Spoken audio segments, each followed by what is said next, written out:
Jakarta. Tidak semua.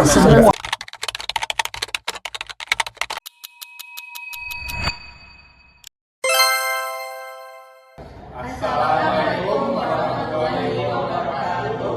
Kami dari kelompok 4 dengan materi dosen hukum dalam sistem hukum nasional dengan dosen pengampu Ibu Leilia Khairani, saya Al-Fatah Hidayat, dan saya Rian Alparino Nasution, saya Dr. Pratama, Saya Salsabila Putri Setiani. Saya Nanda Tania. saya Pak Ikhlas Hasan. Latar belakang Indonesia memiliki keberagaman budaya dan adat istiadat. Hukum adat merupakan hukum yang hidup dalam masyarakat, berperan menjaga keadilan, ketertiban, dan keharmonisan sosial, relevan dan dalam pembangunan sistem hukum nasional.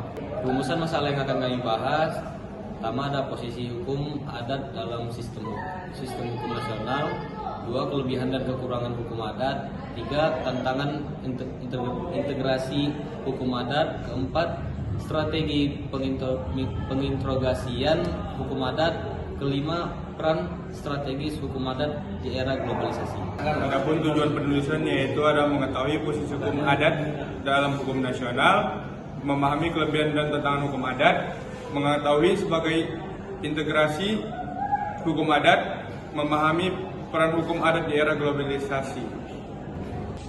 Selanjutnya adalah posisi hukum adat. Posisi hukum adat telah diakui pada pasal 18B ayat 2 Undang-Undang Dasar 1945 dan terdapat dari sistem hukum nasional yang bersumber dari pembentukan hukum nasional, tercontoh pada living law yang hidup dalam masyarakat.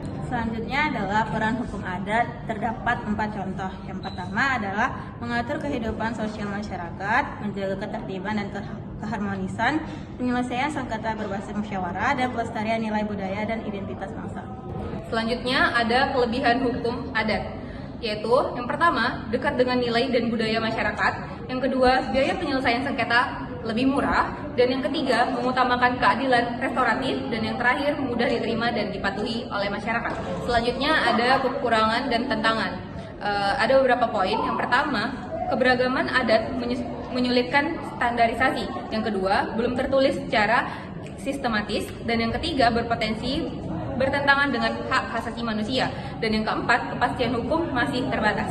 Strategi hukum adat: yang pertama itu ada pendekatan pluralisme hukum; yang kedua itu ada harmonisasi dengan hukum nasional dan HAM; yang ketiga itu ada pembentukan peraturan daerah atau Perda; dan yang terakhir itu ada penguatan lembaga adat.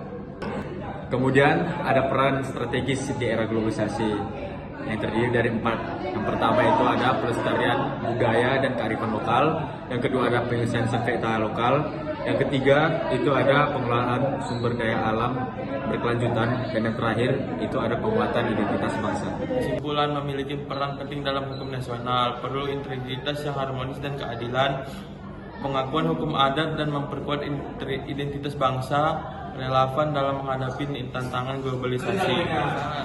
Pemerintah perlu memperkuat regulasi yang mengakui dan melindungi hukum adat. Yang kedua ada integritas hukum adat, harus diselenggarakan dengan Undang-Undang 1945 dan HAM. Yang ketiga ada lembaga adat perlu diberdayakan dalam penyelesaian sengketa lokal. Yang keempat ada pendidikan hukum adat perlu ditingkatkan untuk generasi muda.